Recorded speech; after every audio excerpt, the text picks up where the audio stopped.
I'm still trying to process what happened last night. My fiancée, Megan Carter, went live on her friend's Instagram, trashing me in front of everyone. What she didn't know was that I was watching the whole thing. I'm Ethan Miller. Megan and I have been together almost 5 years, engaged for one, and our wedding was supposed to happen in 6 months. Until last night. It started out like any other Friday. Megan told me she was having a girls' night at her friend Jenna Lewis's place. Wine, gossip, wedding planning, the usual. I stayed home, had some leftover pasta, opened a beer, and scrolled through my phone. Then, purely out of boredom, I noticed Jenna had gone live on Instagram. The title caught my eye, * spilling tea, pre-wedding chaos. *. I hesitated for half a second, then clicked, biggest mistake, or maybe the best one, depending on how you look at it. The stream opened with all four of them, Megan, Jenna, and their friends Tessa Green and Lila Brooks, sitting around a coffee table littered with wine glasses. Megan was right in the middle, flushed cheeks, grinning like she didn't have a care in the world. At first, it was harmless stuff. The dress, the seating chart, the usual complaints about caterers. Then Jenna smirked at the camera and said, "Okay, but how's Mr. Perfect doing through all this chaos?" Still double-checking the spreadsheets. Megan laughed so hard, she nearly spilled her drink. "Oh my God, Ethan's so clueless. He thinks this whole wedding is just checklists and budgets and timelines. He has no idea what's really going on." That caught my attention. Tessa leaned in, eyes sparkling. "You mean the part where you're totally re-educating him once you're married? Out with the beige walls and bachelor furniture." They all burst into laughter. Megan took another sip of wine and said, "Honestly, sometimes I think he's more in love with his job and his savings account than with me. But it's fine. He's manageable. He's got a great salary. And that's all I really need for the dream house and vacations. Once I train him up a bit, he'll be perfect." That word, manageable, hit me like a brick. Then Lila chimed in, "Girl, you've got him wrapped around your finger." Megan smirked. "Oh, I know. He's so predictable, so safe. He'd never suspect a thing. Thinks I'm just a sweet little angel." And then she actually did a fake halo gesture with her hands, while everyone cackled. My stomach turned. I felt hollow, not angry yet, just this icy calm that came out of nowhere. The kind of clarity that makes everything slow down. So I typed a message into the live chat under my actual account. * am I? *. The comments were flying fast, but Jenna noticed. Her eyes went wide and she whispered, Meg, pointing toward the phone. Megan leaned in to read the screen. Her smile froze. Then panic. Real, full body panic. "Oh my God," she breathed. "Ethan?" I typed again, *, since you're sharing with everyone. Let's make it official. The wedding's off. Engagement over. You can keep the dream house for someone else. Have a good night. *. You could have heard a pin drop. Jenna fumbled with the phone, whispering, End it, end it, end it. Megan's hands were shaking so badly she could barely hit the button. The last thing I saw before the stream cut off was her pale, horrified face staring into the camera. Then my phone exploded. Notifications, missed calls, texts. Megan, her mom, Jenna. I didn't answer any of them. I turned my phone off, poured myself a drink, and just sat there staring at the engagement ring on the coffee table. The same ring I'd spent 3 months designing. It looked foreign now, like it belonged to someone else. 15 minutes later, the doorbell rang. I ignored it, but it rang again, harder.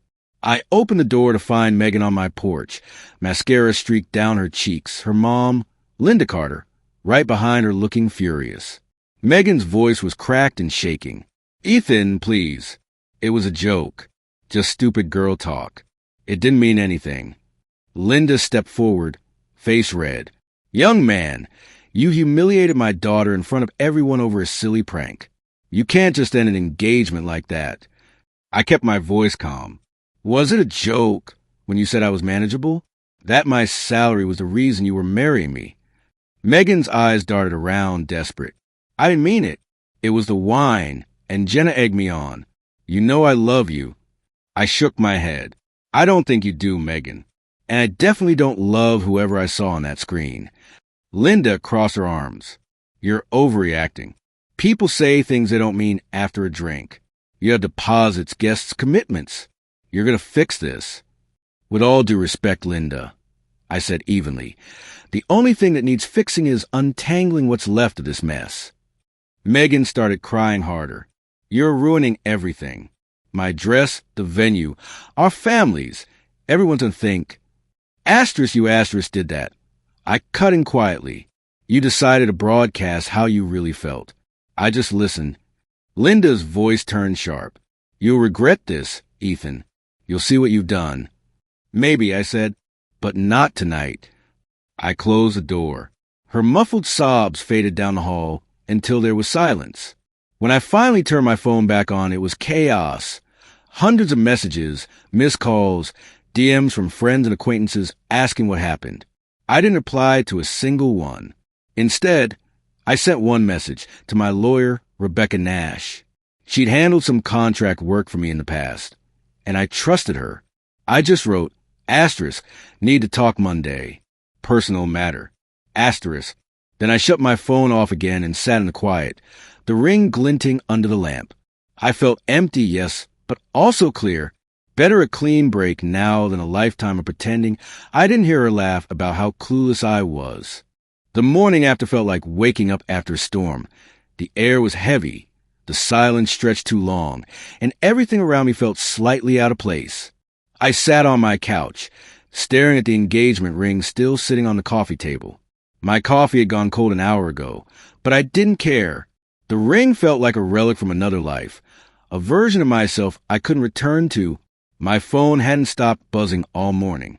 Missed calls from Megan, messages from her mother, even a few from mutual friends asking if it was true, if I had really ended things in front of everyone. Yes, I had, and for the first time in years, I didn't regret a single word. By noon, I decided I needed to get out of the house. I needed normalcy, numbers, structure, the quiet hum of work. So I drove to the office. For a few hours, things almost felt stable. I buried myself in spreadsheets and reports, trying to forget that my personal life had become social media fodder. But peace doesn't last when chaos knows your name. Around 2 p.m., my receptionist, Claire, buzzed through. Ethan, you might want to come down to the lobby. Her voice was low, uneasy. Why? I asked. She hesitated. Because Megan Carter and her mother are here, and they're not calm. I closed my eyes for a second. Of course they were. When I stepped into the lobby, the whole place went silent. Megan was standing there, eyes red and swollen, shaking slightly. Next to her, Linda Carter looked like she just marched out of a courtroom. Stiff posture, jaw tight, radiating fury. Ethan! Megan's voice cracked across the marble floor. You can't just ignore me like this. Megan, I said quietly, this is my workplace. You shouldn't be here. Linda crossed her arms, her tone icy. You humiliated my daughter in front of hundreds of people. We are owed an apology. A few of my co-workers pretended not to stare. The receptionist looked like she wanted to disappear. I don't owe you anything. I said evenly, you need to leave. Linda took a step closer. You think you can just walk away from this? After what you did to her reputation. Megan's voice broke. Ethan, please. It was a mistake. I'll take it all back. Just talk to me. Please. I shook my head. You made your feelings clear, Megan. I heard everything. She reached for my arm, but I stepped back. You can't just erase what you said. Linda's voice rose. If you don't come outside with us right now, I will make sure everyone knows what kind of man you really are. That did it. I turned to security guard standing near the desk. Please escort them out. Megan's sobs echoed as the guards gently guided them toward the doors. Linda kept shouting something about legal action and public humiliation, but I didn't respond. By the time I got back upstairs, my boss, Mark Reynolds, was waiting by my desk. Rough day? He asked carefully. Personal issue, I said. Won't happen again. He nodded, sympathetic but firm. Just try to keep personal drama out of the lobby next time, yeah? Understood. That night, I went home and opened my laptop to find an email that made my stomach drop. Subject * notice of intent, emotional distress, and reimbursement of expenses. It was from a law firm representing Megan Carter.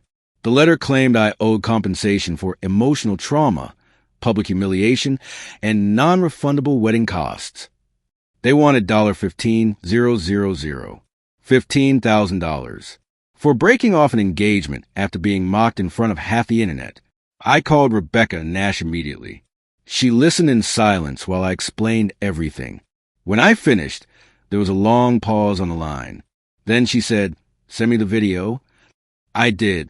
5 minutes later, she called back, and there was a trace of amusement in her voice. "Oh, Ethan, this is going to be fun." Rebecca drafted a response that could have drawn blood. It stated that Megan's public broadcast of disparaging remarks was a clear breach of good faith, and that I had been subjected to public defamation. Her closing line, * my client will not be offering a cent. Any further harassment will result in counteraction, *. We sent it the next morning. A few hours later, my phone rang again. It was Greg Carter, Megan's father. "Ethan," he said quietly, "I just wanted to talk. I know things have gotten ugly." "I know," I replied. "She's not handling this well," he said, sighing. "Her mother's furious. She's the one pushing this lawsuit nonsense." With all due respect, I said, "I'm not responsible for her embarrassment. Megan did this, not me." There was a pause. Then he said softly, "I can't say I blame you." For a second, I almost felt bad. Almost. But the sympathy didn't last long. 2 days later, my Netflix account stopped working. Then my shared credit card showed $800 in charges. Luxury skincare, makeup, and a pair of designer shoes. I hadn't touched that card in weeks. Megan was still an authorized user. I called the bank, froze the account, and filed a report. When I told Rebecca, her voice turned cold. "Good. Let her dig her own grave. Every move she makes helps us." Over the next week, things only got worse. Megan called from new numbers daily, crying, yelling, sometimes whispering, "You ruined me." I stopped answering altogether. Then came the social fallout. Jenna and Tessa started posting empowerment quotes on Instagram. Some men can't handle strong women. Toxic masculinity hides behind politeness. The comments filled with mutual friends calling me pathetic, controlling, and abusive. I ignored all of it. Public drama was exactly what they wanted. But the quiet nights started to hurt. I'd lie awake, staring at the ceiling, wondering how it went from wedding planning to restraining orders in the span of weeks. Rebecca was methodical, relentless. She compiled everything. The fraudulent charges, the voicemails, the workplace scene, building a case so airtight it could choke. "Let them sue," she said one evening, almost amused. "We'll see who's still standing when it's over." And I believed her, because Megan might have played her game publicly. But I had something stronger on my side: silence, proof, and patience. Sometimes the best revenge isn't a spectacle. It's watching someone destroy themselves trying to get your attention. The weeks that followed felt like a blur, not chaotic exactly, but heavy. Every day brought a new version of fallout, some more ridiculous than the last. Rebecca was handling most of it by then. She told me, "Ethan, don't engage with her or anyone connected to her. Let them hang themselves with their own rope." And honestly, she was right. But Megan didn't stop. After the credit card stunt, I thought she'd give up. Instead, it got worse. My coworkers started mentioning strange things. One said she received a concerned message on Facebook from an anonymous account claiming I'd been emotionally abusive. Another told me someone had tried to contact HR about financial misconduct. It didn't take a genius to figure out who was behind it.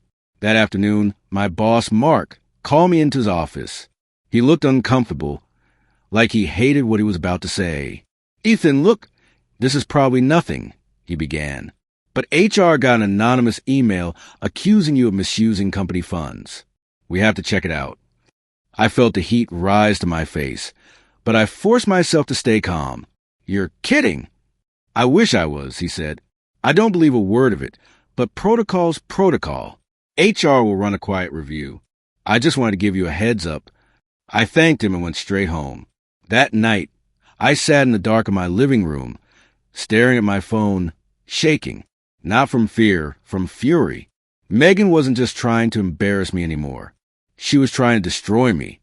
I called Rebecca and told her everything. There was a pause on the line, and then she said, "All right, gloves off." She had me forward every message, every voicemail, every credit card notification, every fake email. Then she drafted something new. Not a response, not a warning, but a case. She filed for restraining orders citing harassment, stalking, attempted fraud, and defamation. It was no longer about emotions. This was about protecting myself from a woman who clearly couldn't stand being ignored. When the day of a hearing came, I walked into that courtroom feeling a strange mix of dread and relief. Rebecca was beside me, composed and sharp as a blade. Megan sat across the room, flanked by her lawyer, looking fragile and pitiful.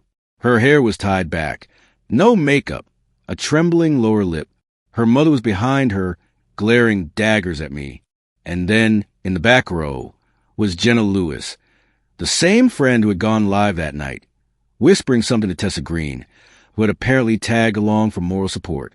Both of them smirked when they saw me. When the judge entered, the smirking stopped. Mr. Clark, Megan's attorney, launched into a speech about how she was a heartbroken victim of a public humiliation. He used words like betrayal, emotional devastation, mental distress. He even said she'd been pushed to the edge by the way I'd mocked her in a live setting.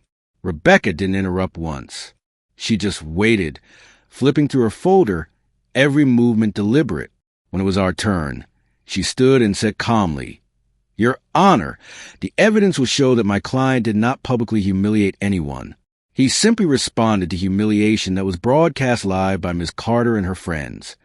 Then she pressed play on a laptop. The audio filled the courtroom.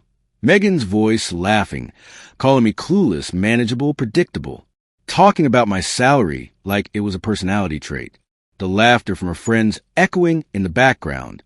Then my single-typed line appeared on the screen. Asterisk, am I? Asterisk. The room was dead silent, except for the faint hum of the speakers. When it ended, the judge looked directly at Megan. "Is this you?" Megan nodded slowly, eyes glassy. Rebecca didn't stop there. She presented copies of the credit card statements, the fraudulent charges, the phone records, and a transcript of voicemails that made even the judge raise an eyebrow. And then came the emails to my co-workers, the fabricated accusations. Rebecca had tracked the IP address.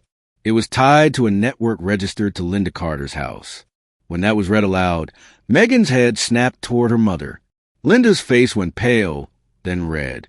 The judge sighed. "Ms. Carter, you've crossed a serious line." There was a moment of chaos, then whispers, paper shuffling, the sound of someone crying softly. Megan whispered, "Jenna, you weren't supposed to," just loud enough that I heard it. Rebecca smiled faintly. The judge heard it too. The restraining order was granted immediately. Megan was ordered to have no contact, direct or indirect, with me, my workplace, or anyone close to me. The judge warned that any violation would result in criminal charges. Linda tried to protest, but the judge cut her off. "This isn't a family spat anymore, Mrs. Carter. This is harassment. Sit down." Walking out of that courtroom, I felt lighter than I had in months. Not happy, exactly, just free. Rebecca clapped a hand on my shoulder. "She's done. She'll try again maybe once, twice, but she's legally cornered now. You've got nothing to worry about." And she was right. For the first time since that awful night, I slept through the night without waking up to my phone buzzing. The silence felt like peace, but the damage was there, lingering. The friends who'd vanished, the co-workers who'd looked at me differently, the exhaustion of fighting to prove I wasn't a villain in someone else's story. Still, I was grateful, because at least now the story was over. Or so I thought. It's been 6 months since that day in court, and life feels almost normal again. Not perfect. I don't think it ever goes back to what was before all that, but normal enough that I can breathe without waiting for the next shoe to drop. The restraining order worked exactly as it was meant to. No more calls, no more fake profiles, no more accidental run-ins at my office. My HR department hasn't heard a peep. Rebecca said it was the cleanest compliance she'd ever seen, which probably means someone, either Megan or her mother, finally realized just how bad things could get if they kept pushing. I didn't want revenge. I wanted peace. But peace is a funny way of looking like revenge when the person on the other side has never had to face consequences before, from what I've heard, mostly through the mutual friends who stayed neutral. Things didn't go well for Megan afterward. The legal fees from her lawyer and the restraining order hearing wiped out what was left of her savings. Her parents lost their deposit on the wedding venue and refused to cover any more of her bills. She moved back in with them for a while, then out again when her mother needed space. Jenna and Tessa dropped off the map. Apparently, once the threat of a defamation suit landed on their doorstep, Rebecca had specifically named them in her letter. They deleted half their social media accounts and went silent. I didn't celebrate that. I just noted it and moved on. For the first time in years, my apartment actually felt like mine again. The quiet didn't bother me anymore. I started cooking for myself again, running in the mornings before work. Even went on a trip to Denver for a long weekend just because I could. Some nights, though, I'd sit out on my balcony with a beer and think about how quickly everything had fallen apart. One live stream, one glass of wine, a few careless words that said more about her than she ever meant them to. It's strange. I used to replay that night in my head like a movie, trying to figure out the exact moment when the relationship had started to rot. But now, I think it was always there. That subtle condescension. The teasing that felt just a bit too sharp. The way she'd talk about our future. But every detail sounded like her dream. I ignored it because it was easy to believe she loved me the way I loved her. The live stream just forced the truth into the light. A few weeks ago, I ran into Greg Carter, Megan's dad, at a coffee shop near my office. It was awkward at first, but he approached me, looking tired but sincere. "Ethan," he said quietly, "I just wanted to say I'm sorry. For everything. For how it all went down." I told him there was nothing to apologize for, that I didn't blame him. He nodded, stared down at his coffee for a long moment, then said, "She's doing better, I think. Working again. Therapy, too. She lost a lot of friends through all this. Maybe it's for the best." We talked a bit more. Nothing deep, just two men trying to make sense of a mess neither of us asked for. When he left, I felt something I hadn't in a long time. Closure. Not because she was suffering, but because I didn't feel anything about it anymore. No anger, no bitterness, just distance. Rebecca called me a few days later to wrap up the last of the paperwork. Some lingering dispute about the joint storage unit we'd shared for wedding decorations. It was finally settled. No contact required. "That's it," she said cheerfully. "You're free and clear. Congratulations, Ethan. Go live your life." I laughed. That's the plan. And I meant it. The biggest change since all of this isn't that I'm single again or that I've won anything. It's that I understand myself better now. The kind of peace that comes from setting a boundary so clean and final that it slices through the noise. People keep telling me I should start dating again. Maybe someday I will. But for now, I like the quiet. I like knowing that I'm no one's project, no one's paycheck, no one's punchline. Every so often, someone new stumbles across that old live stream. It's still floating around somewhere, reposted and discussed like some internet morality play. They'll message me saying, "Dude, you handled it like a legend," or "Man, that was brutal." I don't reply. There's nothing legendary about it. It was heartbreak, plain and simple. Just one that happened to unfold in front of an audience. If I've learned anything from all this, it's that love built on mockery isn't love at all. It's control dressed up as charm. And the moment you see it clearly, you can't unsee it. So no, I don't regret ending in that chat.